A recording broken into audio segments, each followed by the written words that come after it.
सलाम मसनून। दोस्तों, उम्मीद है कि आप तमाम बफज़ल ताला बखैरियत व आफ़ियत होंगे। अब बिहार का इलेक्शन ख़त्म हो गया, मुकम्मल हो गया।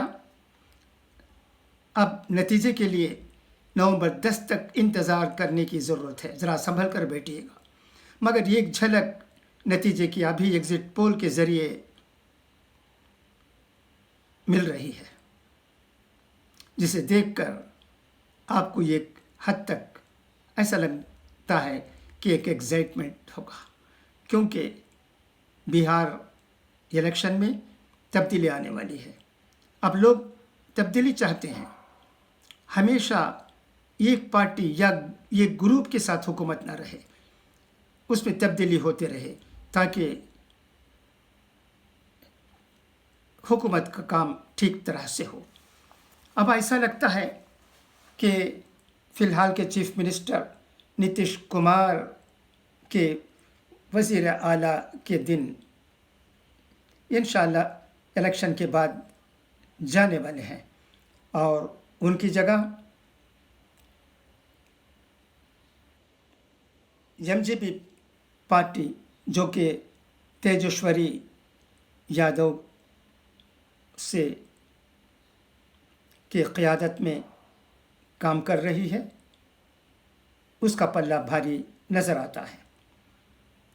एग्ज़िट पोल में कहा गया है कि एमजीपी को 128 सीट मिलेंगे,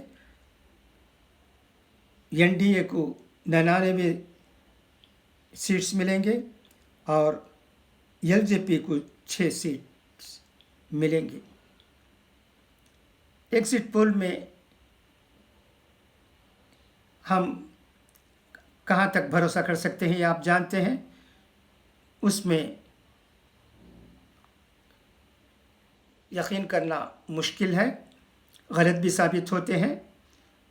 मगर माहौल पर नज़र डालते हैं तो ऐसा लगता है कि इस बार एग्ज़िट पोल गलत साबित नहीं होंगे। गलत इस तरह साबित होंगे कि एग्ज़िट पोल से भी ज़्यादा तादाद में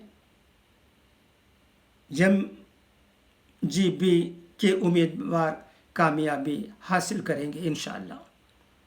ऐसा लगता है अगर एमआईएम वहाँ नहीं जाती तो इस अपोजिशन पार्टी के उम्मीदवारों के जीतने वाले उम्मीदवारों की तादाद में और ज़्यादा बढ़ोतरी भी होती। मगर क्या करें, एमआईएम पार्टी वहाँ गई, और इसका अंजाम क्या होता है इलेक्शन के बाद ही हम कह सकेंगे।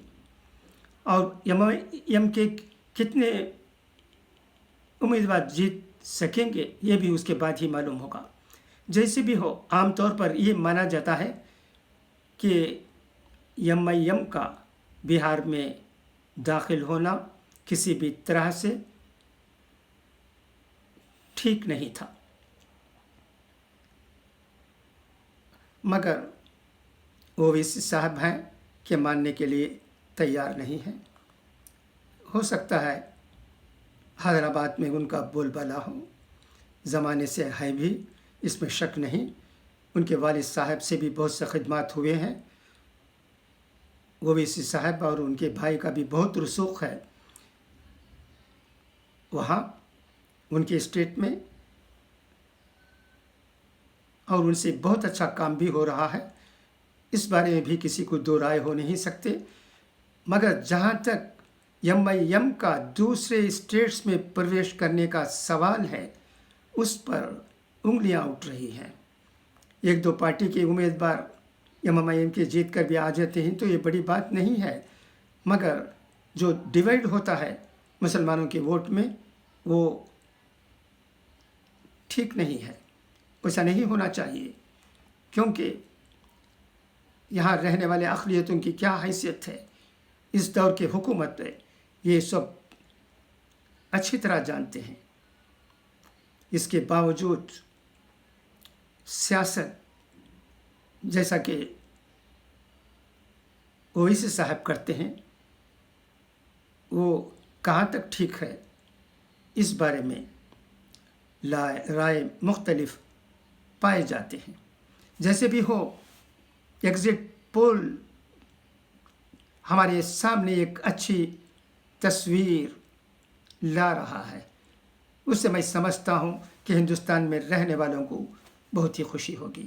اس بہار کے الیکشن میں لوگ بڑھ چڑھ کر حصہ لیتے رہے۔ 50 سے زیادہ فیصد ووٹروں نے ووٹ ڈالے۔ بہت ہی جذبہ تھا۔ کورونا وبا کے اس دور میں بھی لوگوں نے خوشی خوشی ووٹ دینے کے لیے گئے۔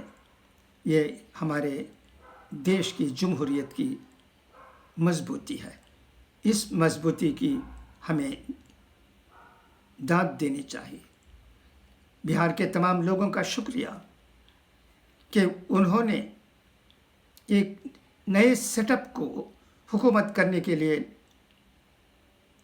لانے والے ہیں۔ مگر بہار میں کیا ہونے والا ہے، یہ نومبر 10 کے بعد ہی معلوم ہوگا ٹھیک طریقے سے۔ ایگزٹ پول پر پوری طرح سے بھروسہ کیا نہیں جا سکتا ہے۔ یہ تو قیاس آرائیاں ہو رہی ہیں، پریڈکشنس ہیں، جو کہ ٹھیک بھی ہو سکتے ہیں، نہیں بھی ٹھیک ہو سکتے ہیں، اللہ بہتر جانتا ہے۔ مگر ایک بات ضرور ہے، وہ یہ ہے کہ بہار کے لوگ تبدیلی چاہتے ہیں۔ وہ تبدیلی ہمیں آتے ہوئے نظر آتی ہے۔ خدا کرے کہ ہماری امیدیں برآئیں، یہی کامنا ہے۔ بس اجازت دیجیے، خدا حافظ، فی امان اللہ۔